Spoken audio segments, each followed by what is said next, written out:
Related है। Okay, Coulomb's law. चलो मैं थोड़ा सा यहाँ पे ग्रेविटेशन वाले, न्यूटन्स लॉ ऑफ ग्रेविटेशन।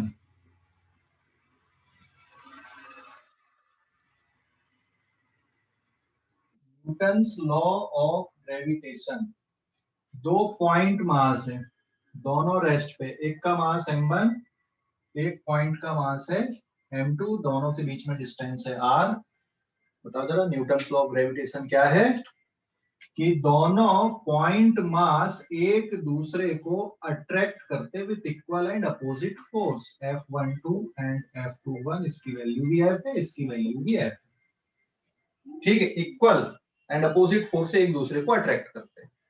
और फिर जो ग्रेविटेशनल फोर्स है, it is proportional to product of mass and inversely proportional to square of distance between them.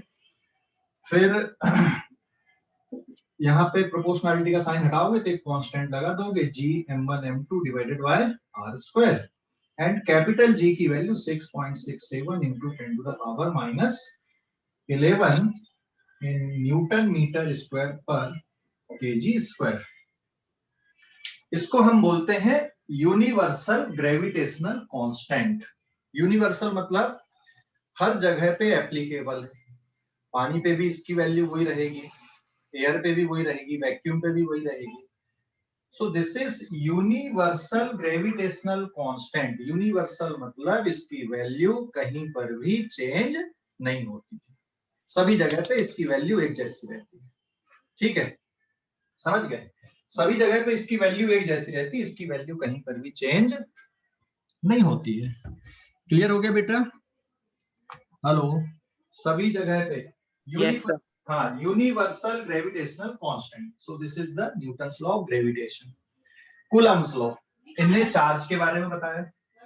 तो यहाँ पे मैं स्टेटमेंट लिख रहा हूँ, पहले यहाँ पे मैंने स्टेटमेंट नहीं लिखा था, ऑलरेडी हमने स्टेटमेंट इसकी देख चुके थे, है ना? ग्रेविटेशन चैप्टर हमने ऑलरेडी पढ़ लिया है। इस पे आते हैं हम कूलम्स लॉ पे। कूलम्स लॉ की स्टेटमेंट क्या है? द कूलम्स फोर्स और electrostatic force between 2-point charge at rest। 2-point charge at rest, है ना? 2-point charge at rest। Coulomb force बोले या फिर उसको इलेक्ट्रोस्टैटिक फोर्स बोले, एक ही बात है। कूलम्ब फोर्स बोले या फिर उसको इलेक्ट्रोस्टैटिक फोर्स बोले, एक ही बात होती है। कूलम्ब फोर्स और electrostatic force. The Coulomb force or electrostatic force between 2-point charge at rest is directly proportional to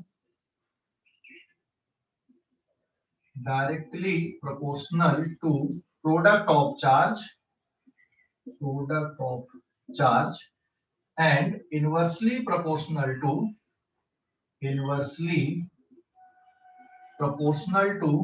square of distance between them,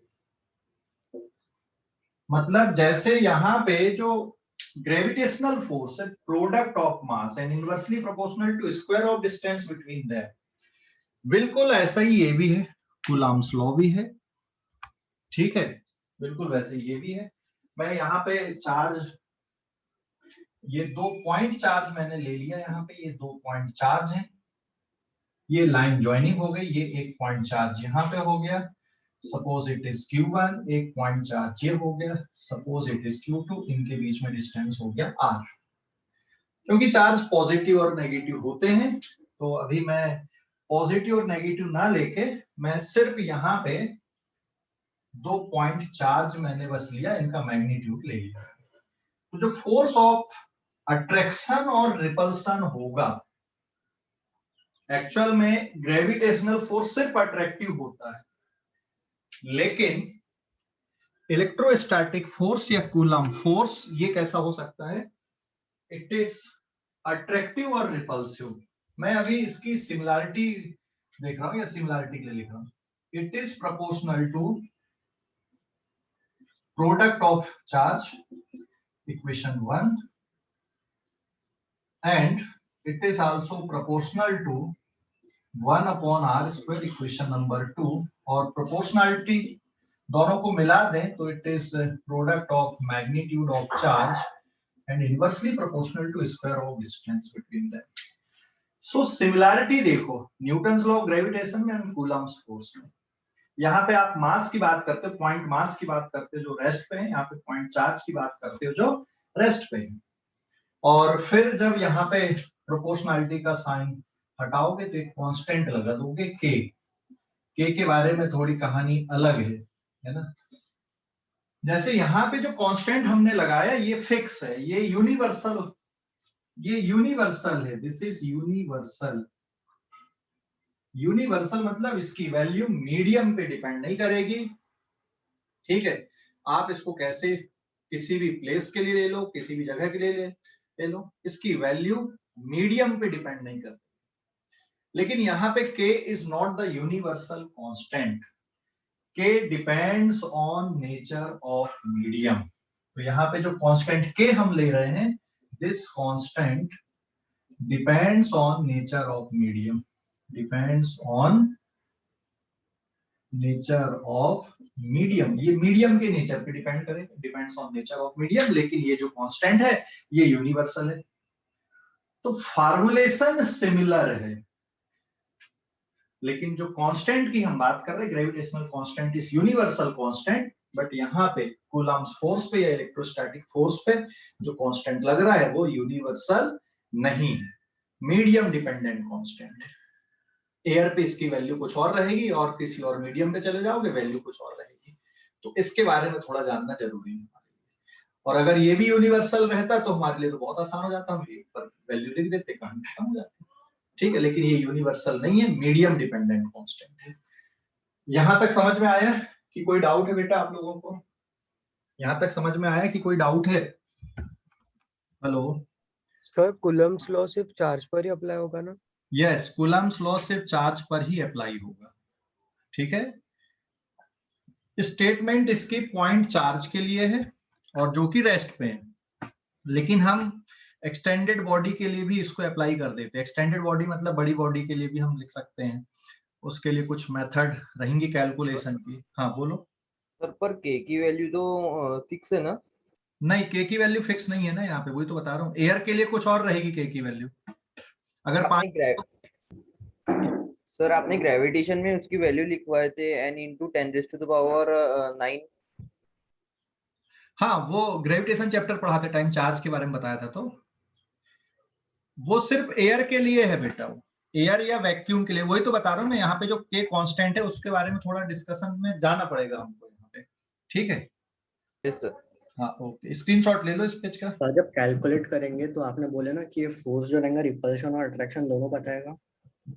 ये कैलकुलेशन करोगे तो चार्ज के नेचर पे डिपेंड करेगा ना कि अट्रैक्टिव है कि रिपल्सिव है। अगर लाइक चार्ज है तो क्या होगा, ये रिपल्सिव रहेगा, और अनलाइक चार्ज है तो अट्रैक्टिव हो जाएगा, ठीक है। लेकिन अपन पहले ही तो मॉड ले रहे हैं, तो फिर कैसे पता चलेगा? नहीं, ये तो मैग्नीट्यूड ऑफ फोर्स देख रहे हैं हम यहाँ पे। अच्छा, ये तो हमने मैग्नीट्यूड ऑफ फोर्स लिखा ना, मैंने यहाँ पे मैंने कोई वेक्टर लिखा क्या इसमें, या फिर ये वाला जो फार्मूला लिखे ये तो सिर्फ मैग्नीट्यूड वाला पार्ट है ना, ये तो डायरेक्शन वगैरह है ही नहीं ना। यहाँ पे डायरेक्शन वाला जब पार्ट आता है तो फिर हम उसको वेक्टर के फॉर्म में लिखते हैं, तो फिर उसमें प्लस माइनस, जैसे अगर हम ये लिख दें यहाँ पे तो इट कैन बी प्लस और माइनस, बराबर है, या डायरेक्शन, क्योंकि फोर्स वेक्टर क्वांटिटी है ना बेटा, तो सिर्फ प्लस माइनस अकेले से बात नहीं बनेगी ना। अगर एक ही लाइन पे लग रहा है, एक ही डायरेक्शन पे लग रहा है तो ठीक है, प्लस माइनस से काम हो जाएगा। लेकिन अगर डायरेक्शंस वगैरह कुछ अलग अलग आ रहे तो एक ही लाइन से तो बात नहीं बनेगी फिर हमारी, समझ गए। ये तो मैंने सिर्फ मैग्नीट्यूड लिखा है, मैग्नीट्यूड ऑफ फोर्स। चलो यहाँ पर भी आप बिल्कुल भी कंफ्यूजन नहीं हो, अभी क्लियर हो गया कि डाउट है कुछ? हेलो नहीं सर, अब क्लियर है। मैग्नीट्यूड ऑफ फोर्स की हम बात कर रहे हैं, तो मैग्नीट्यूड ऑफ फोर्स को सिंपल हम ऐसे ही लिख देते हैं, ठीक है। मैग्नीट्यूड ऑफ फोर्स हम ले रहे हैं तो इसमें प्लस माइनस का नहीं है कोई मतलब, यहाँ पे हम मैग्नीट्यूड बस देख रहे हैं। और अट्रैक्टिव होगा कि रिपल्सिव होगा, उसका सीधा सा देखने का तरीका ये है कि भाई लाइक चार्ज है तो रिपल्सन है, अनलाइक चार्ज है तो अट्रैक्शन है। ठीक है, स्क्रीनशॉट लो जल्दी से। हाँ बोलो। कूलम फोर्स का रिप्रेजेंटेशन FE है कि FC है? कूलम फोर्स का रिप्रेजेंटेशन, ओके, रिप्रेजेंटेशन की मैं अगर बात करूं तो आपकी चॉइस है, उसको FC से डिनोट कर लो या FE से डिनोट कर लो। हम इसको इलेक्ट्रोस्टैटिक फोर्स बोल रहे हैं। कूलम ने उसको डिफाइन किया है, बट है तो पहले से पता था ये कि लाइक चार्ज अट्रैक्ट करते हैं, अनलाइक चार्ज रिपेल करते हैं, कूलम के पहले। कूलम ने तो ये फार्मूलेशन दिया है इसका। जैसे न्यूटन्स लॉ ऑफ ग्रेविटेशन के पहले भी लोग जानते थे, ऐसा नहीं है कि न्यूटन जब आए तभी ग्रेविटेशनल फोर्स के बारे में लोगों को पता चला, लोग पहले भी जानते थे। ठीक है, पहले भी एप्पल के पेड़ से नीचे एप्पल गिरता था, आम नीचे गिरते थे, लोग जानते थे कि कोई ना कोई फोर्स है जो इसको नीचे खींच रहा है। बट न्यूटन ने क्या किया, उसको फॉर्मुलेशन पे लेके आया, उसके बारे में बताया। ऐसी चार्ज के बारे में भी पहले से लोग जानते थे, लेकिन कूलम ने क्या किया, उसको फॉर्मुलेशन के फॉर्म पे लेके आया with their experiences and experiment. समझ गए, हमने एक्सपेरिमेंट किए होंगे, कुछ देखा होगा और फिर इस नतीजे पे वो पहुंचे। ऐसे ही ये भी न्यूटन भी इस नतीजे पे पहुंचे होंगे, कुछ रिसर्च पढ़े होंगे, कुछ ऐसा नहीं कि Newton law of gravitation direct बन गया, डायरेक्ट उन्होंने सोच लिया। केपलर्स ने पहले काम किया हुआ था, केपलर्स के वर्क को देखकर न्यूटन ने ये फॉर्मुलेशन दिया है। ठीक है, ऐसे इसके लिए भी। तो यहां तक समझ गए बेटा आप लोग? तो नोटेशन से फर्क नहीं पड़ता है कि आप इसको FC से डिनोट करो, आप इसको FE से डिनोट करो, बट ये इलेक्ट्रोस्टैटिक फोर्स है। और C वर्ड हमने सेंट्रीपिटल फोर्स के लिए भी यूज किया हुआ है या सेंट्रीफ्यूगल के लिए भी किया हुआ है, तो वो कंफ्यूजन ना हो इसलिए हम FE से डिनोट कर देना है, और कोई रीजन नहीं। ठीक है बेटा? हाँ सर। स्क्रीनशॉट ले लो जल्दी से, ले लिए? हाँ सर। मैं इधर पे मिटा देता हूँ। तो यहाँ पे बताने के पीछे मेरा रीजन ये था कि देखो ये फोर्सेस का जो बिहेवियर है वो कैसा है, बिल्कुल सिमिलर है ना। ये मास पे डिपेंड कर रहा है, ये चार्ज पे डिपेंड कर रहा है। यहाँ पर भी प्रोडक्ट ऑफ चार्ज है, यहाँ पे प्रोडक्ट ऑफ मास है।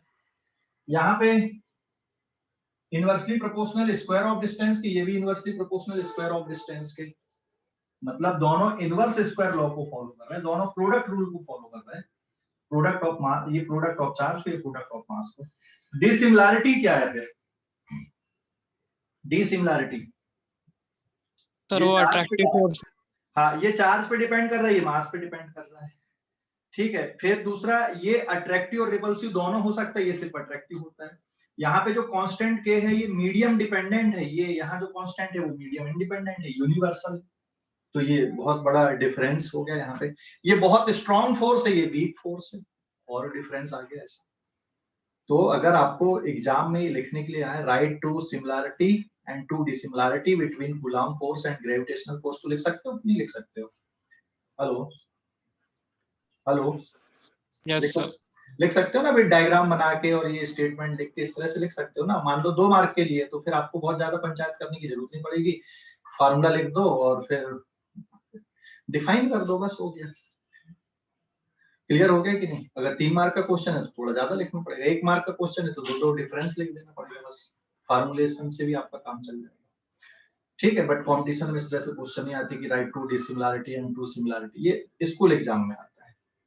तो अब हम आ रहे हैं इस कांस्टेंट के बारे में जानने के लिए, बट उसके पहले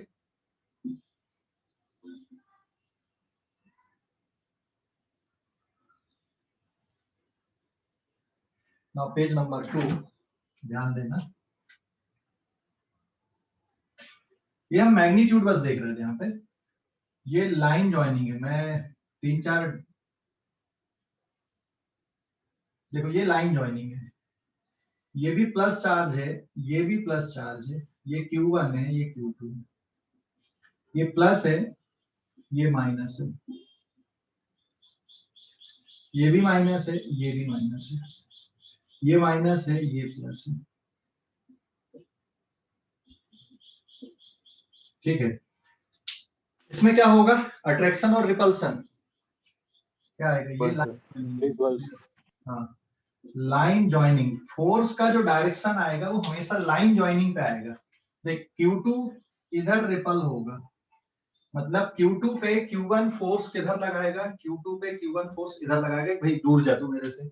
और कैसे दूर जा, इसी लाइन से दूर जाना, लाइन ज्वाइनिंग पे दूर जाना। ऐसे Q1 पे फोर्स आएगा F12, ऐसा आएगा, ये सॉरी उल्टा लिख दिया मैंने, इट इज F21 और ये F12। सेकंड वाले डायग्राम में क्या होगा, अट्रैक्शन की रिपल्सन, अट्रैक्शन या रिपल्सन, अट्रैक्शन। और अट्रैक्शन भी ऐसा होगा सेम लाइन ज्वाइनिंग पे, जो ग्रेविटेशन में पढ़े थे बिल्कुल वैसी कहानी चलेगी। ठीक है, ऐसा नहीं कि ये वाला फोर्स का डायरेक्शन ऐसा कुछ आएगा इधर, ऐसा नहीं, सेम लाइन पे अलोंग द लाइन ज्वाइनिंग पे ही अट्रैक्शन या रिपल्सन का डायरेक्शन होगा।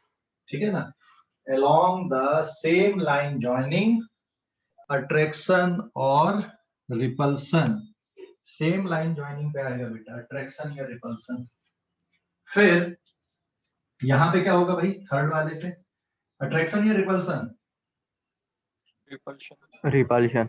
इस पे भी रिपल्सन आएगा, force on 1/2, this is force on 2/1, same line joining पे। इस पे क्या होगा, इस पे अट्रैक्शन हो जाएगा, फोर्स ऑन 1/2, फोर्स ऑन 2/1। और ये जो मैग्नीट्यूड हमने लिखा है यहाँ पे इलेक्ट्रिक फोर्स का, देख इसका मैग्नीट्यूड को भी हम यहाँ पे एफ से डिनोट करते हैं, ये भी एफ ही है, ये भी एफ ही है, ये भी एफ ही है, एक ही वैल्यू है। मतलब ऐसा नहीं कि अलग अलग ये 10 न्यूटन है तो ये 12 न्यूटन, ये सेम अमाउंट रहेगा। ठीक है, और ये जो अट्रैक्टिव या रिपल्सिव फोर्स है उसको आप इस फार्मूले से दे रहे हो यहाँ पे, अट्रैक्टिव या जो रिपल्सन हो रहा है दोनों चार्ज पार्टिकल के बीच में, it is given by this formula, ये फार्मूला है। ये जो फोर्स हमने लिखा है ये यहाँ पे F12 का magnitude is equals to F21 का मैग्नीट्यूड, ये फार्मूला है F।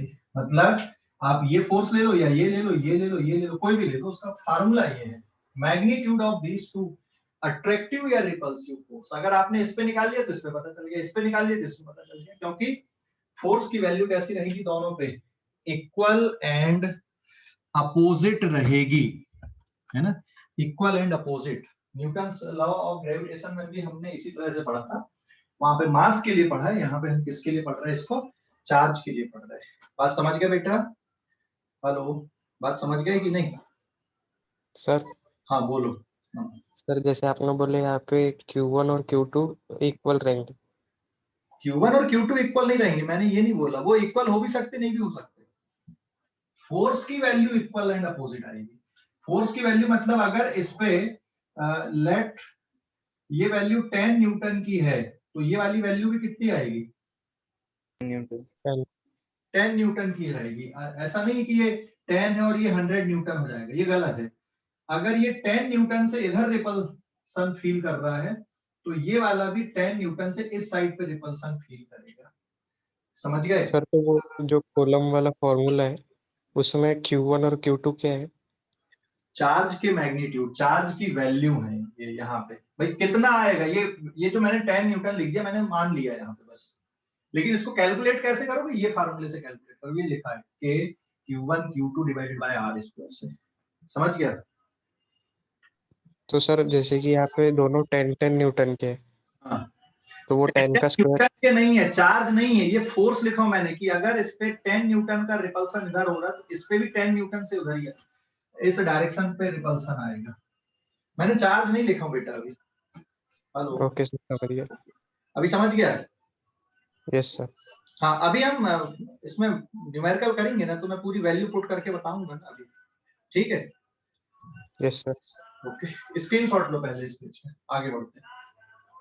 ले लिए स्क्रीनशॉट, ले लिए? Yes sir. अभी हमें ना ये कांस्टेंट को समझना जरूरी है, क्योंकि कांस्टेंट की वैल्यू मीडियम डिपेंडेंट होती है।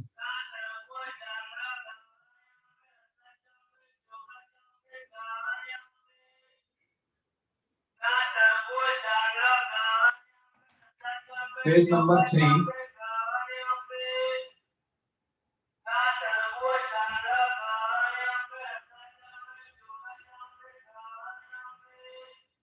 देखो अभी, हाँ तो इसमें जैसे ये दो चार्ज पार्टिकल लिए, ये लाइन ज्वाइनिंग हो गई, मैंने यहाँ पे प्लस माइनस नहीं लिखा, इसका मैग्नीट्यूड Q1 है, इसका मैग्नीट्यूड Q2 है, इनके बीच में डिस्टेंस R है, और ये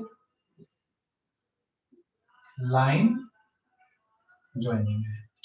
तो जो फोर्स ऑफ अट्रैक्शन और रिपल्सन है, फोर्स ऑन 1/2 का मैग्नीट्यूड ले लो, या फोर्स ऑन 2/1 का मैग्नीट्यूड ले लो, इस पे या इस पे, एक ही बात है यहाँ पे, and that is equals to Fe।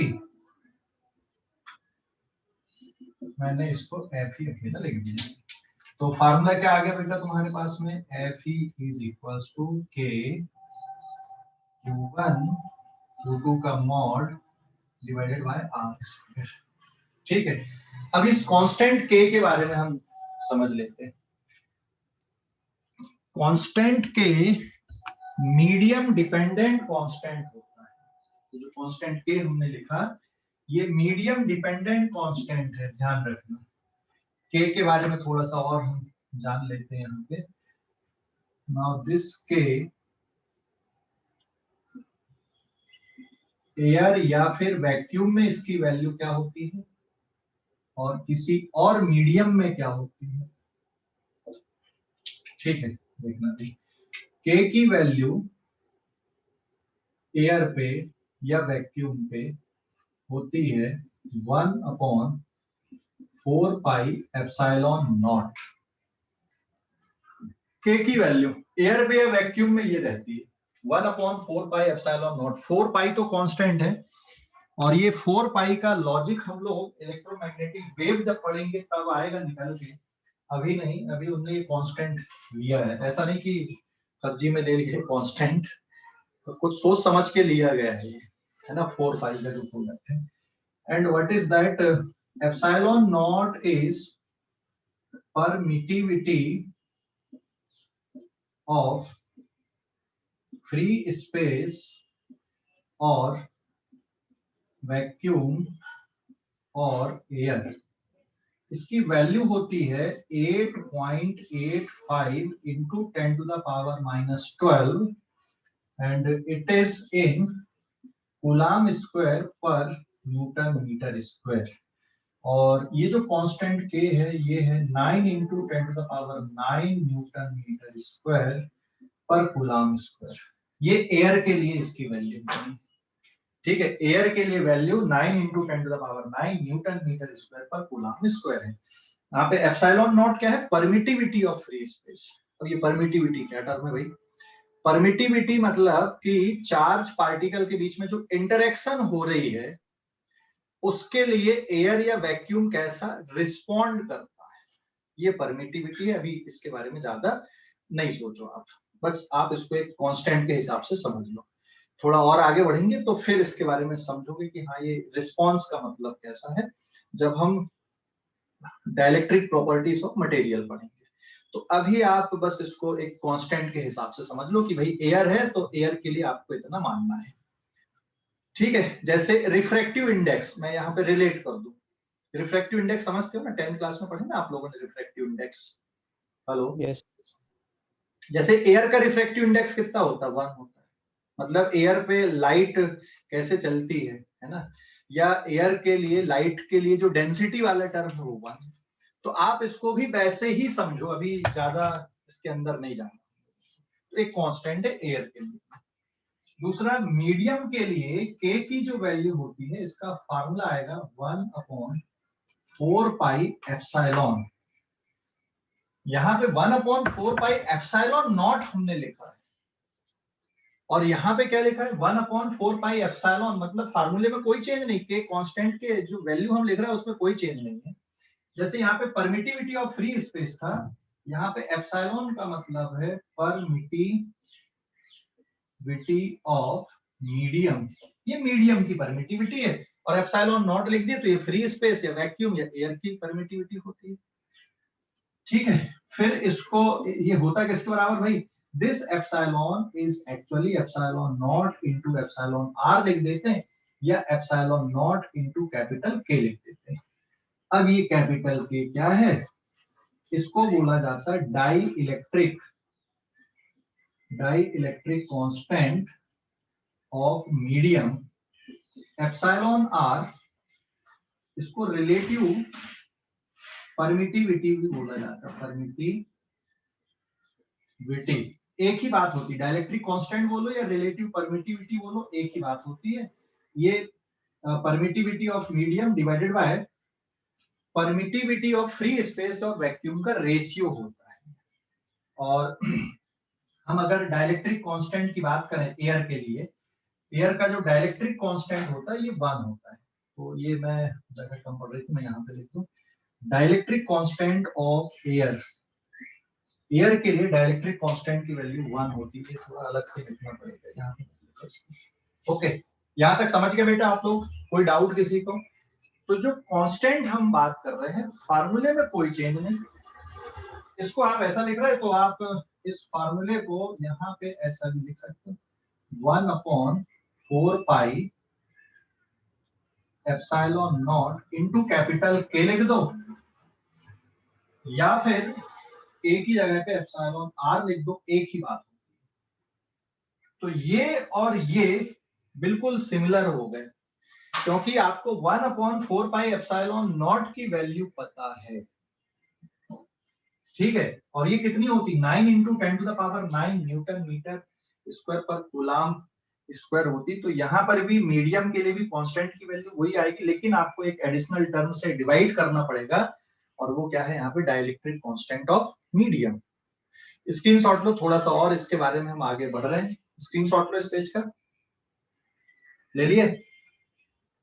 वो ई नोट क्या है? क्या बेटा? ई नोट क्या है? ई नॉट मतलब परमिटिविटी ऑफ फ्री स्पेस या फिर वैक्यूम या एयर।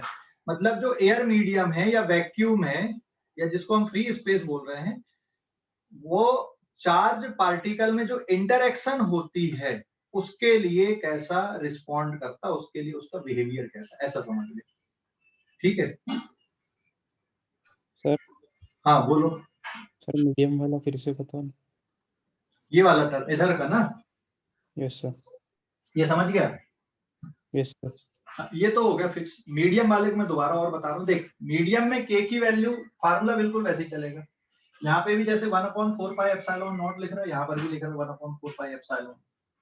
लेकिन यहाँ पे ये मीडियम, ये परमिटिविटी ऑफ फ्री स्पेस है, ये परमिटिविटी ऑफ मीडियम है। और ये एप्सिलॉन की जो वैल्यू होती है, जैसे जब आप किसी मीडियम पे जाओगे तो उस मीडियम में का जो रिस्पॉन्स होता है चार्जिंग के लिए या फिर इंटरेक्शन के लिए, वो अलग होता है। इसलिए हमने यहाँ पे परमिटिविटी ऑफ मीडियम लिखे, और वो कितने टाइम्स होता है? एयर की परमिटिविटी के के टाइम्स होता है। के मतलब यहाँ पे रिलेटिव परमिटिविटी बोल दो या डाइलेक्ट्रिक कांस्टेंट बोल दो। जैसे हमने रिलेटिव डेंसिटी पढ़े थे, रिलेटिव डेंसिटी पढ़े थे, याद है? हमें पानी की डेंसिटी पता है 10⁻³ kg/m³।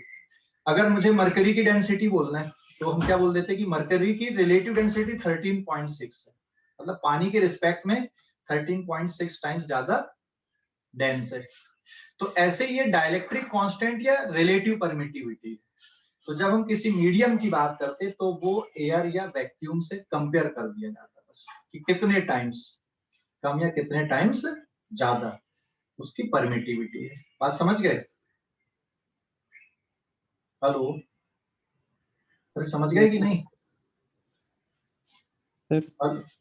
अभी क्वेश्चन करेंगे ना तो और क्लियरिटी आएगी। रुक जाओ, क्वेश्चन करेंगे तो अभी बोलो, अभी क्या डाउट है मन में? सर यहाँ पे जो कॉलम लॉ है वहाँ पे के अलग है और यहाँ पे के अलग है ना? मतलब कॉलम लॉ में वो के कांस्टेंट है, हाँ और यहाँ पे ये डायरेक्ट्रिक कांस्टेंट अलग है ना? हाँ, यहाँ पे मैंने इसको कैपिटल के लिखा है, या फिर उसको आप एप्सिलॉन आर मान लो। तो जो के लिखे हमने कूलम्स लॉ में, एक्चुअल में बुकों में के फॉर्म पे नहीं लिखा है, वो फार्मूला लिख दिया 1 डायरेक्टली 1/4 पाई एप्सिलॉन के फॉर्म पे लिखा गया। वो मैंने के इसलिए लिख दिया ताकि तुम याद रख सको आसानी से, सीधा सीधा। समझ गए? Hello yes sir.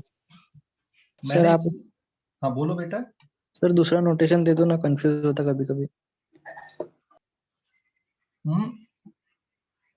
Dielectric constant small के कर दो। अरे डाइलेक्ट्रिक कांस्टेंट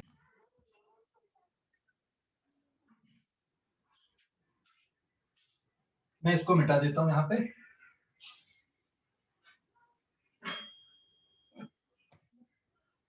ये डाइलेक्ट्रिक कांस्टेंट है मीडियम का,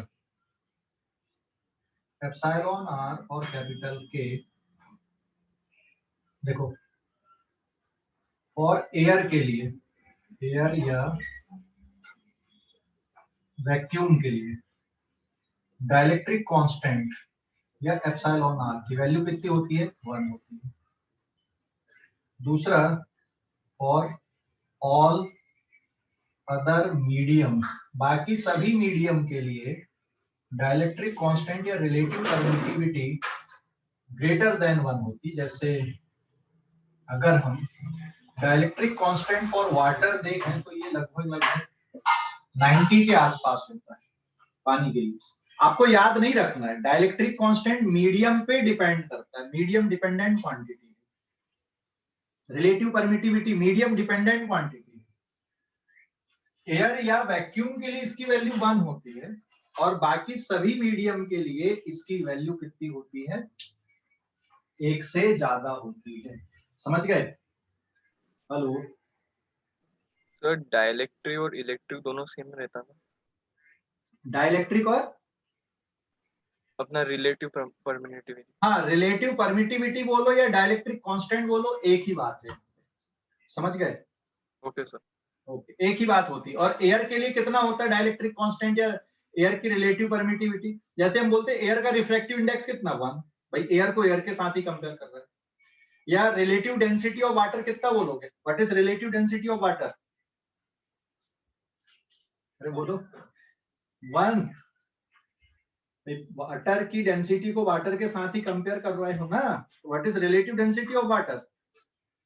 1 होगी। तो वैसे relative permittivity of free space और वैक्यूम या डाइलेक्ट्रिक कांस्टेंट ऑफ वैक्यूम और एयर कितना हो गया? 1 हो गया। और बाकी सभी मीडियम के लिए जो रिलेटिव परमिटिविटी होती है या डाइलेक्ट्रिक कांस्टेंट होता है, ये 1 से ज्यादा होता है। समझ गए? हेलो मतलब सर परमिटिविटी की मिनिमम वैल्यू E0 होती है? हाँ, परमिटिविटी की मिनिमम वैल्यू कितनी? E0। हाँ, E0 होती है। E0 मतलब कितना? 8.85 into 10 to the power -12 coulomb square per newton metre square. ठीक है, ये यूनिट कहां से आ गई वो भी बता देता हूँ। स्क्रीनशॉट लो जल्दी से, स्क्रीनशॉट ले लो। ले लिया? हेलो हाँ सर।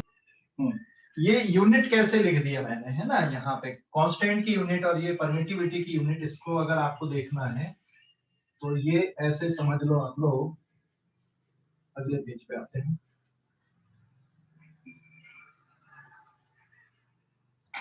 पेज नंबर 4 पे देखो, इलेक्ट्रिक फोर्स इन एयर। तो फार्मूला एक्चुअल में 1/4 pi epsilon naught Q1 Q2 divided by R square है ना। और इसको आप लिख दे रहे हो K in air, magnitude of Q1 magnitude of Q2 divided by R square. और ये K की वैल्यू एयर पे होती 9 इंटू 10 टू द पावर 9 और इसकी जो यूनिट रहेगी it is newton metre square पर कूलम स्क्वायर। Q1 का मॉड Q2 का mod divided by R square. मतलब आपको सिर्फ ये वैल्यू पुट करना और ये सिंप्लीफाई हो जाएगा। ऐसे ही जब आप इलेक्ट्रिक फोर्स मीडियम के लिए अगर आओगे तो it is 1/4 pi epsilon not, नहीं एप्सिलॉन देखना पड़ेगा, Q1 का मॉड Q2 का mod divided by R square. या फिर यहाँ पे आप इसको K इन मीडियम लिखना पड़ेगा, Q1 Q2 का mod divided by R square. इसको आप लिख सकते हो 9 into 10 to the power 9 newton metre square पर coulomb square divided by capital K या एप्सिलॉन R, एक ही बात है, into mod of Q1 Q2 divided by R square. तो कैलकुलेशन करते टाइम बहुत ज्यादा फर्क नहीं पड़ता है। अगर एयर है तो बस इतना रहेगा और अगर मीडियम है तो फिर आपको डाइलेक्ट्रिक कांस्टेंट से डिवाइड करना पड़ेगा उस फार्मूले पे, और कहीं पे कोई चेंज नहीं आते। जैसे हम K की बात कर ले, ये जो कांस्टेंट K आए it is F E into R square divided by Q1 into Q2, और इसके कारण जो इसकी यूनिट बनती है it is newton metre square per coulomb square. तो हमने K की यूनिट क्या लिखे, देखो यहाँ पे Newton metre square per coulomb square लिखे, और ये इसलिए लिख दिए यहाँ पे, है ना। और एप्सिलॉन नॉट की यूनिट भी देख सकते हो इसी से, एप्सिलॉन नॉट की यूनिट भी यहीं से देख सकते हो आप, एप्सिलॉन नॉट की यूनिट भी यहीं से बन जाएगी। देखो Fe is equal to 1/4 pi epsilon naught Q1 Q2 divided by R square. तो फिर एप्सिलॉन नॉट किसके बराबर हो गया, 1/4 pi Q1 Q2 divided by R square into Fe, जिसके कारण ये बन जाएगा coulomb square per meter square into newton, इसलिए इसकी यूनिट है। और एप्सिलॉन नॉट की वैल्यू 8.85 इंटू 10⁻⁻12 ये है coulomb square per newton metre square. और एप्सिलॉन का मतलब होता है epsilon naught into epsilon R या epsilon naught into capital K. So remember this. अभी समझ गए कि नहीं डिफरेंस? हेलो, कांस्टेंट का मतलब समझ गए? हेलो, अरे समझ गए? अभी छोटे छोटे न्यूमेरिकल और देख रहे हैं तो और क्लियरिटी आ जाएगी कॉन्सेप्ट पे। हेलो, समझ गया बेटा? हर्ष, हर्ष ये बताओ ग्रेविटेशनल फोर्स और इसमें क्या सिमिलैरिटी और क्या डिसिमिलैरिटी, बताओ जरा, दो पॉइंट।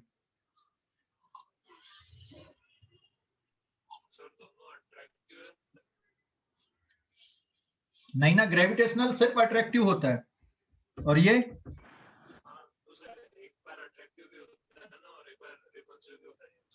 एक बार नहीं बेटा, जो इलेक्ट्रोस्टैटिक फोर्स होता है ये अट्रैक्टिव और रिपल्सिव दोनों हो सकता है, ठीक है, ये अट्रैक्टिव और रिपल्सिव दोनों हो सकता है, लेकिन ग्रेविटेशनल फोर्स सिर्फ अट्रैक्टिव होता है, ये तो पॉइंट ऑफ डिसिमिलैरिटी हो गया। फिर जो कूलाम फोर्स है ये बहुत स्ट्रॉन्ग फोर्स है, और ग्रेविटेशनल फोर्स कैसा है? और फिर इसमें जो ये मीडियम डिपेंडेंट है कि मीडियम इंडिपेंडेंट है इलेक्ट्रोस्टैटिक फोर्स? हाँ, ये मीडियम डिपेंडेंट है, और gravitational force dependent, medium independent. कहीं पर भी चले जाओ मीडियम इंडिपेंडेंट है, ग्रेविटेशनल कांस्टेंट की वैल्यू नहीं बदलती, लेकिन यहाँ पे जो कांस्टेंट हम यूज कर रहे हैं इनकी वैल्यू बदल रही है। एयर या वैक्यूम के लिए अलग है, मीडियम के लिए अलग होती है। आपको डाइलेक्ट्रिक कांस्टेंट याद रखने की जरूरत नहीं है, क्वेश्चन में दिया रहता है, या कंपेयर करके निकाल सकते हो फार्मूले से। एक और बात, अगर क्वेश्चन में कुछ नहीं दिया है डाइलेक्ट्रिक कांस्टेंट के बारे पे, अगर क्वेश्चन में डाइलेक्ट्रिक कांस्टेंट के बारे पे कुछ नहीं दिया है तो क्या मानना आपको, कौन सा मीडियम मानना, बताओ जरा। अगर मीडियम के बारे में कुछ नहीं दिया तो बाय डिफॉल्ट कौन सा मीडियम लेना है? एयर या वैक्यूम। यस, एयर या वैक्यूम लेना है। तो by default medium is air और वैक्यूम, अगर क्वेश्चन में कुछ नहीं बोला है। अब हम क्वेश्चन सॉल्व करते हैं इसके, ठीक है, स्क्रीनशॉट ले लो, स्क्रीनशॉट ले लो, क्वेश्चन सॉल्व करते हैं। ले लिए? ले लिए क्या? तो एक्चुअल में ये जो वैल्यू है ना 1/4 पाई एप्सिलॉन नॉट, इसकी वैल्यू होती 9 इंटू 10⁻⁹, और यूनिट क्या है? Newton metre square per coulomb square, ये देख सकते हो यहाँ पे कि मतलब Fe into R square upon Q1 into Q2 से, ठीक है। तो ये 9 into 10⁹ newton square per coulomb square, ये वाली टर्म की वैल्यू, और इसकी वैल्यू 9 इंटू 10⁹, बाकी यूनिट वही रहेगी, और फिर डाइलेक्ट्रिक कांस्टेंट से डिवाइड कर दोगे या फिर रिलेटिव परमिटिविटी से डिवाइड कर दोगे, ठीक है। अच्छा, अगर मैं ये वाली वैल्यूज को सेम रखूं तो एयर पे और मीडियम पे अगर हम दोनों को डिवाइड कर दें तो क्या कुछ नई रिलेशनशिप जनरेट होगी क्या? स्क्रीनशॉट लिए इस पेज का क्या? Hello, page number 5। एक चीज देखो, और यहाँ पे अगर मैं इन दोनों को डिवाइड कर दूं, चलो कुछ कैंसिल होता है क्या? ये वाला टर्म आपका हो गया कैंसिल, ये टर्म आपका कैंसिल हो गया पूरा, हाँ या ना? जवाब देना। ये पूरा टर्म कैंसिल हो गया बेटा, ठीक है। और क्या बच रहा बताओ जरा अभी।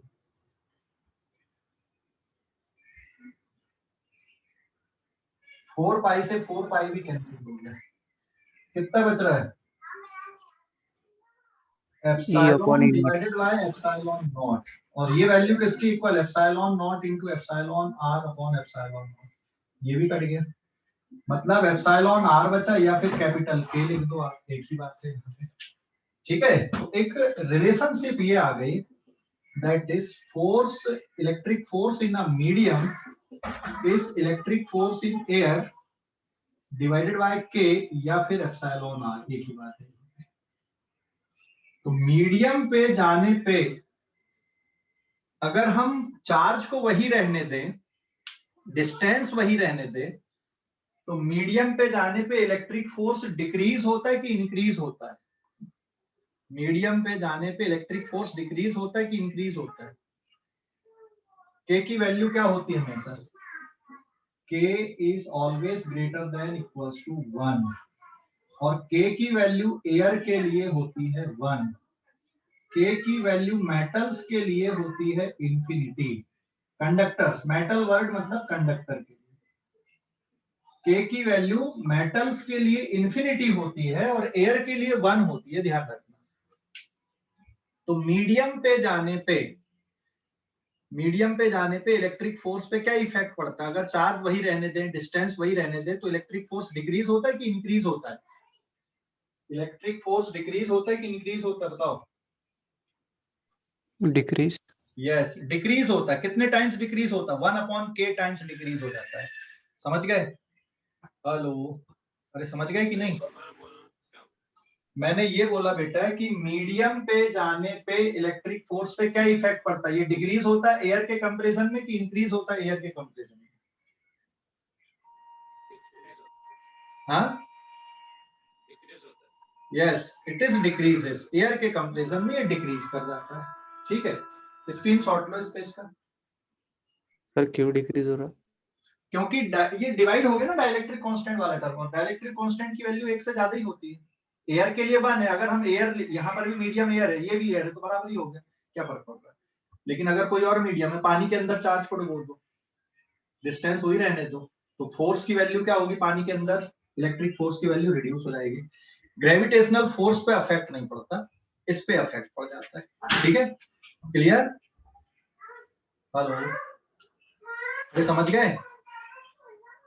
हेलो, समझ गए बेटा इसको कि नहीं? हाँ, स्क्रीनशॉट ले लो इस पेज में,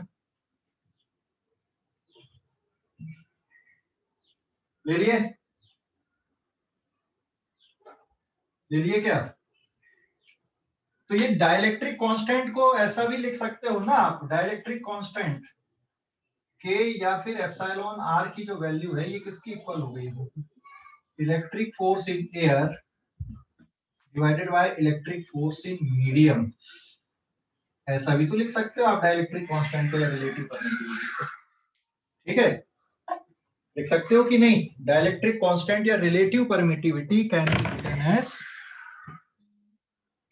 electric force in air divided by electric force in medium, लिख सकते हो?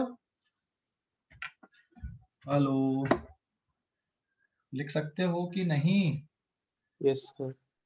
ठीक है, स्क्रीनशॉट लो इस पेज का। सर चार्ज जो होता है वो मीडियम के साथ चेंज नहीं होता ना कभी? चार्ज की वैल्यू?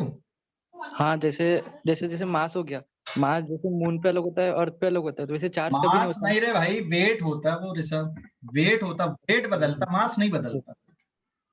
ठीक है, हाँ, हाँ, ऐसे चार्ज भी नहीं बदलता। प्रोटॉन पे जो चार्ज है तो पानी के अंदर रहेगा प्रोटॉन तो वही चार्ज रहेगा, और हवा में रहेगा तो भी वही रहेगा। ऐसा थोड़ी कि हवा में प्रोटॉन पे चार्ज की वैल्यू कुछ और है, पानी के अंदर डुबो दोगे प्रोटॉन को तो कुछ और वैल्यू हो जाएगी, ऐसा होगा क्या? नहीं। चार्ज की वैल्यू पे फर्क नहीं पड़ता है। ठीक है, charge is medium independent, mass is medium independent, position independent. ठीक है, स्क्रीनशॉट लो, आगे बढ़ रहे हैं। ले लिए? ले लिए क्या? हेलो, स्क्रीनशॉट ले लिए? Hello, yes sir. ठीक है, अब आगे ये है, अब हम एक एग्जांपल से समझते तो तुम्हारा और जो कंफ्यूजन है वो दूर हो जाएगा। एक एग्जांपल लेते हैं।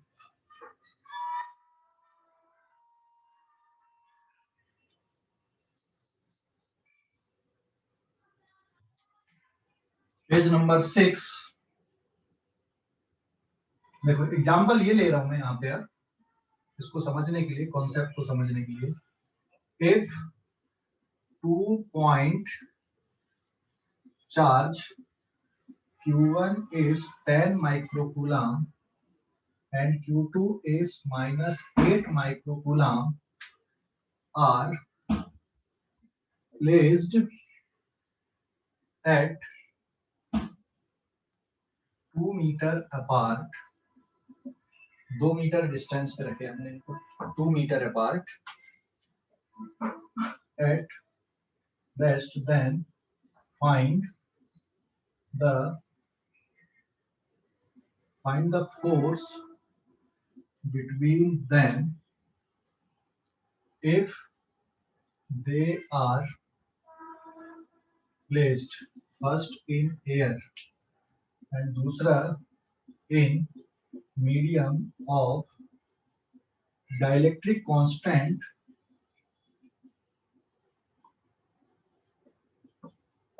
100।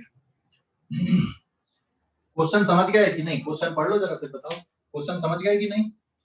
If 2 point charge Q1 is 10 microcoulomb, Q2 is minus 8 microcoulomb are placed at 2 meter apart at rest, find the force between them if they are placed in air।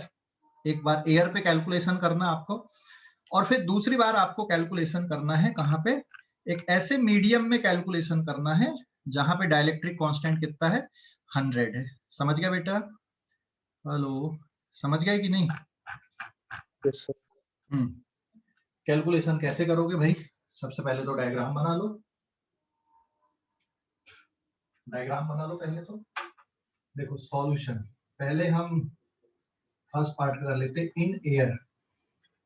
तो पहले तो आप ये लाइन जॉइनिंग ड्रॉ कर दो, ऐसे line joining draw कर दिए। अब एक प्लस वाला चार्ज है तो ये ले लिए प्लस वाला चार्ज, एक नेगेटिव वाला चार्ज है तो ये नेगेटिव वाला ले लिए, and it is Q1, it is Q2। Q2 कितना है, 8 माइक्रोकूलम। माइनस लाइन लेने की जरूरत नहीं है यहाँ पे ऑलरेडी लिया हुआ है, और ये 10 माइक्रोकूलम। समझ गए? आपने सिंबल में भी माइनस ले लिया है, इसलिए माइनस लेने की जरूरत नहीं, और लिख भी दोगे तो भी कोई दिक्कत नहीं, हमको तो मैग्नीट्यूड देखना है यहाँ पे। लाइन ज्वाइनिंग बना दी हमने। जो डायरेक्शन ऑफ फोर्स होता है ये हमेशा लाइन ज्वाइनिंग पे ही आएगा, ये लाइन ज्वाइनिंग है। This is line joining. कौन सा फोर्स लगेगा, अट्रैक्टिव या रिपल्सिव? अट्रैक्टिव या रिपल्सिव, कौन सा फोर्स आएगा बताओ? अट्रैक्टिव फोर्स रहेगा, है ना, दोनों एक दूसरे को अट्रैक्ट करेंगे। तो ये चार्ज इधर अट्रैक्ट होके आएगा, फोर्स ऑन 1/2। ये चार्ज इधर अट्रैक्ट होगा, force on 2/1। Distance is 2 meter. अब हमारे पास में जो फार्मूला है, force on attraction, force on 1/2 लिखो या फोर्स ऑन 2/1 का मैग्नीट्यूड लिखो, that is equals to F। Magnitude हम ले रहे हैं यहाँ पे इलेक्ट्रिक फोर्स का। फार्मूला क्या है, एयर के लिए कैलकुलेशन कर रहे हैं, तो एयर मीडियम के लिए कुछ नहीं बोला जाता, 1/4πε0। मैग्नीट्यूड अकेला देख रहे हो, आर स्क्वायर, इसकी जगह पे हो जाएगा 9 × 10⁹ न्यूटन मीटर स्क्वायर पर कूलम स्क्वायर इनटू। अभी देखो Q1 का मैग्नीट्यूड 10 माइक्रोकूलम, 10 × 10⁻⁻6 कूलम, ये है 8 × 10⁻⁻6 कूलम, होल डिवाइडेड बाय कितना है आपके पास में, इट इज 2 मीटर का होल स्क्वायर। बात समझ गए? यहाँ पे मैंने माइनस साइन क्यों नहीं लिया, बता सकते हो क्या? यहाँ पे माइनस साइन क्यों नहीं लिया, -8 क्यों नहीं लिया यहाँ पे? मैग्नीट्यूड बस देख रहे हो आप, मैग्नीट्यूड बस देख रहे हो। और ये 10⁻⁻6 क्यों आया भाई, 10⁻⁻6? हाँ, माइक्रो, माइक्रो को कन्वर्ट करना पड़ेगा। तो एक इंटरेस्टिंग रिजल्ट आ गया, ये कूलम और ये कूलम स्क्वायर तो कट गया आपका, और ऐसे ये मीटर स्क्वायर से मीटर स्क्वायर भी कट जाएगा। तो overall you will have the answer, electric force between them in air is 9 × 10 × 8। वैसे तो एक काम करते हैं, 9 और 1 10 हो जाएगा सीधा सीधा, 10 to the power 10, 10 to the power -12 whole divided by 4, answer जाएगा आपका न्यूटन में। और 4 बन जा 4, 4 2 जा 8, 18 into 10 to the power -2 Newton, 0.18 Newton is the force. तो अगर यहाँ पर एयर मीडियम है तो ये दोनों पार्टिकल एक दूसरे को कितने फोर्स से खींच रहे हैं? फोर्स ऑन 1/2, 0.18 न्यूटन से ये इधर खींच रहा है और इतने ही फोर्स से ये इधर खींच रहा है, मतलब दोनों एक दूसरे पे इक्वल एंड अपोजिट फोर्स लगा रहे हैं। ये इस साइड पे खींच के आ रहा है 0.18 न्यूटन से, ये इस साइड पे खींच के आ रहा है 0.18 न्यूटन के फोर्स से। क्लियर हो गया बेटा? हेलो, क्लियर हो गया कि नहीं? सर फिर से एक बार बता। ये कैलकुलेशन समझ गया? No sir. देख कैलकुलेशन देख, फार्मूला लिखा हूं बस मैंने यहाँ पे, बस ये मत समझने की कहानी क्या है। ये F12 का मतलब क्या है? इस पे लगने वाला फोर्स, हाँ या ना? Yes sir. किसने लगाया इस पे? F12 का मतलब फोर्स ऑन 1/2, फोर्स ऑन 1/2। इस पे फर्स्ट वाले चार्ज पार्टिकल पे Q1 पे Q2 कितना फोर्स लगा रहा, तो ये आ गया इधर पे ऐसा अट्रैक्टिव। ऐसे F21 का मतलब भी क्या है? फोर्स ऑन 2/1, 2 पे 1 कितना फोर्स लगा रहा, तो ये इधर लग रहा है क्योंकि ये प्लस है और ये माइनस, इसलिए। बात समझ गए कि नहीं? हेलो। Yes sir. और मैग्नीट्यूड ये आ गया भाई, मैंने यहाँ पे लिख दिया, ये अपन ने कूलम्ब्स लॉ लगा दिया, Fe in air। Fe in air मतलब ये एयर लिखा मैंने कि भाई एयर मीडियम के लिए हमने कैलकुलेशन किया। ठीक है, फार्मूला क्या हो गया? 1/4 pi epsilon naught into Q1 Q2 divided by R square. और ये वाले टर्म की वैल्यू कितनी पढ़े थे अभी हमने? ये याद रखना, अभी एयर मीडियम के लिए जो कांस्टेंट होता है उसकी वैल्यू कितनी होती है? 9 × 10 to the power 9 newton metre square per coulomb square, ये याद रखोगे। ठीक है, समझ गए? हेलो, अरे समझ गए कि नहीं? अभी समझ गया पूरा? Yes sir. नमन समझ गया अभी? Yes sir. तो ये वाला चार्ज, इस चार्ज को Q1 को Q2 अपनी तरफ खींच रहा है, कितने फोर्स से? 0.18 न्यूटन से। ऐसे ही Q2 को Q1 अपनी तरफ खींच रहा है 0.18 न्यूटन से। ऐसा नहीं कि अलग अलग आएंगे, सेम ही आएंगे, क्योंकि F12 और F21 का मैग्नीट्यूड सेम है और ये अलग अलग बॉडी पे लग रहे हैं। एक्शन एंड रिएक्शन पेयर बोलोगे आप, न्यूटन्स थर्ड लॉ वाले एक्शन एंड रिएक्शन पेयर। और फार्मूला क्या है कूलम्ब्स लॉ से? ये कि कितना फोर्स लगेगा, कितना अट्रैक्टिव फोर्स लगेगा, वो ये वैल्यू आई यहाँ पे। अभी क्लियर हो गया कि नहीं? Hello, Yes. समझ गए? कोई डाउट? अरे कोई डाउट है? No sir. अब यहाँ पे अगर हमें ये स्क्रीनशॉट लो, इस पेज का स्क्रीनशॉट ले लो। ले लिए? ले लिए क्या? हाँ सर। अब अगले पेज पे जा रहे हैं कि भाई अगर हम ऐसे मीडियम में रख दें जहां पे डाइलेक्ट्रिक कांस्टेंट कितना है? 100 है। Page number 7।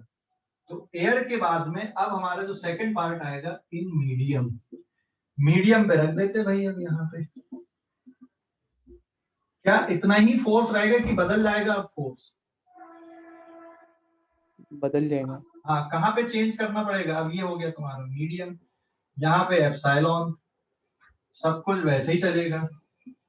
यहाँ पे क्या चेंज करना पड़ेगा? और क्या चेंज करना पड़ेगा यहाँ पे? So therefore Fe in medium is 1/4 pi epsilon naught into capital A Q1 Q2 का magnitude divided by R square. तो ये 9 × 10 to the power 9 newton metre square per coulomb square whole divided by capital K into Q1 की value 10 × 10 to the power -6, 8 × 10 to the power -6 divided by 2 का square, 2 metre का whole square, और ये हो जाएगा coulomb square. तो यहाँ पर भी डाइलेक्ट्रिक कांस्टेंट की कोई यूनिट नहीं होती है, ध्यान रखना।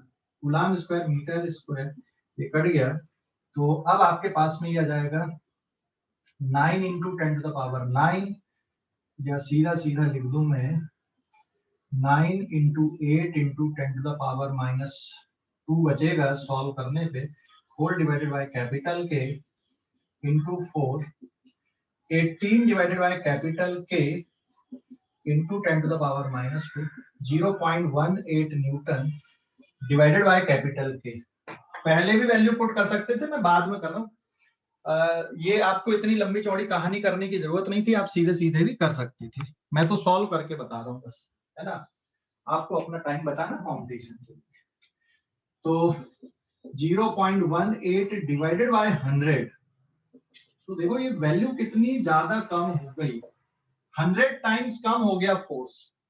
अगर इन्हीं चार्ज पार्टिकल को वैल्यू वही रखे, डिस्टेंस वही रखे, लेकिन सिर्फ मीडियम बदल दिए, तो जो फोर्स ऑफ अट्रैक्शन है वो कितने टाइम्स रिड्यूस हो गया, कितने टाइम्स रिड्यूस हो गया, देखो जरा, मीडियम पे रखने पे कितने टाइम रिड्यूस हो गया ये force of attraction, 100 times reduce हो गया। समझ गए?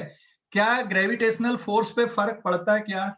यहाँ पे चार्ज की जगह पे मास रहते और हम ग्रेविटेशनल फोर्स का कैलकुलेशन करते, तो ये कोई फर्क आता है क्या? हाँ, नहीं आता, वो मीडियम इंडिपेंडेंट है, ये मीडियम डिपेंडेंट है। अभी क्लियर हो गया बेटा? कैलकुलेशन समझ गए कि डाउट है कुछ? कैलकुलेशन समझ गए, डाउट है? कैलकुलेशन समझ गए कि डाउट है कुछ? जल्दी बताओ। हाँ, एक और क्वेश्चन ले रहे हैं, स्क्रीनशॉट लो जल्दी से, स्क्रीनशॉट ले लो, ले लिए? ले लिए क्या? Yes sir.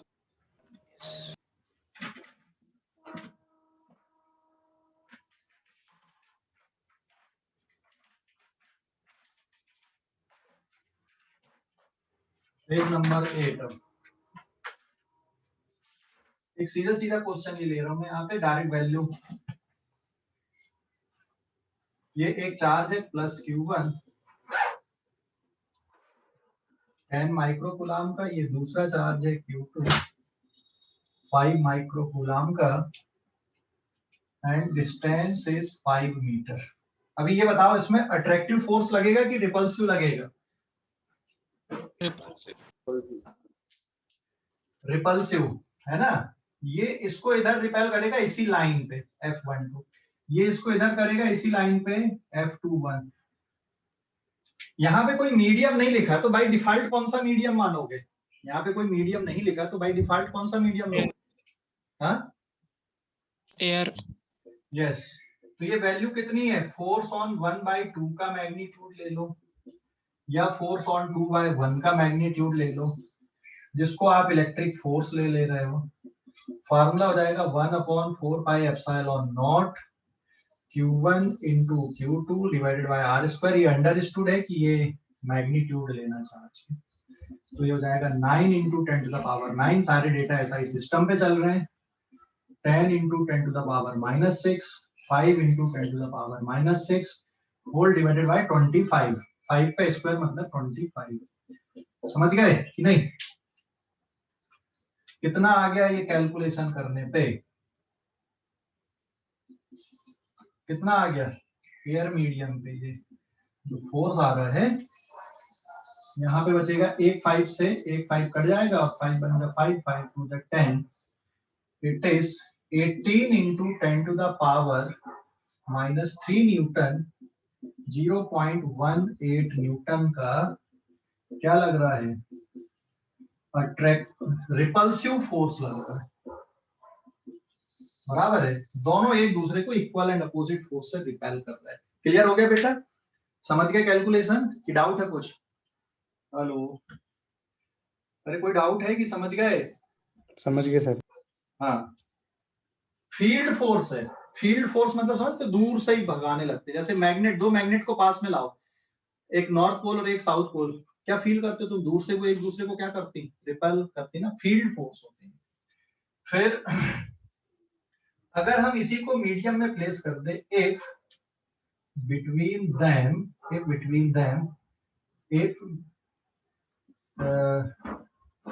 ऐसा लिखेगा. Now between them, if we placed medium of relative permittivity 25 या फिर 2, sorry, relative permittivity 10 relative permittivity place कर दें, then find new force. तो नया फोर्स कितना हो जाएगा? न्यू फोर्स कितना होगा? न्यू फोर्स में कोई फर्क पड़ेगा क्या उसके डायरेक्शन पे?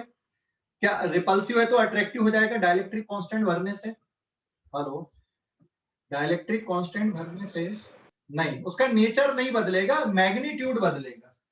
तो यहाँ पे इलेक्ट्रिक फोर्स की वैल्यू मीडियम पे डायरेक्ट अपन लिख सकते हैं electric force in air divided bye dielectric constant या फिर relative permittivity, and it is 0.018 Newton और डाइलेक्ट्रिक कांस्टेंट 10 हो गया तो 10 टाइम्स और रिड्यूस हो जाएगा. ठीक है, समझ गए? तो अगर यहाँ पे एयर मीडियम है तो ये वैल्यू है, और अगर कोई और मीडियम भर दिए, डाइलेक्ट्रिक कांस्टेंट 10 वाला भर दिए, तो और वैल्यू रिड्यूस हो जाएगी फोर्स की. तो कैलकुलेशन आपको इस तरह से करने. स्क्रीनशॉट लो, स्क्रीनशॉट ले लो बेटा इस पेज का. सर हाँ वो सर वो इफ वी के बाद में क्या लिखा हुआ है? now between them if we place medium of relative permittivity 10 then find new force. ठीक है, हेलो, समझ गया कि यस नहीं? सर.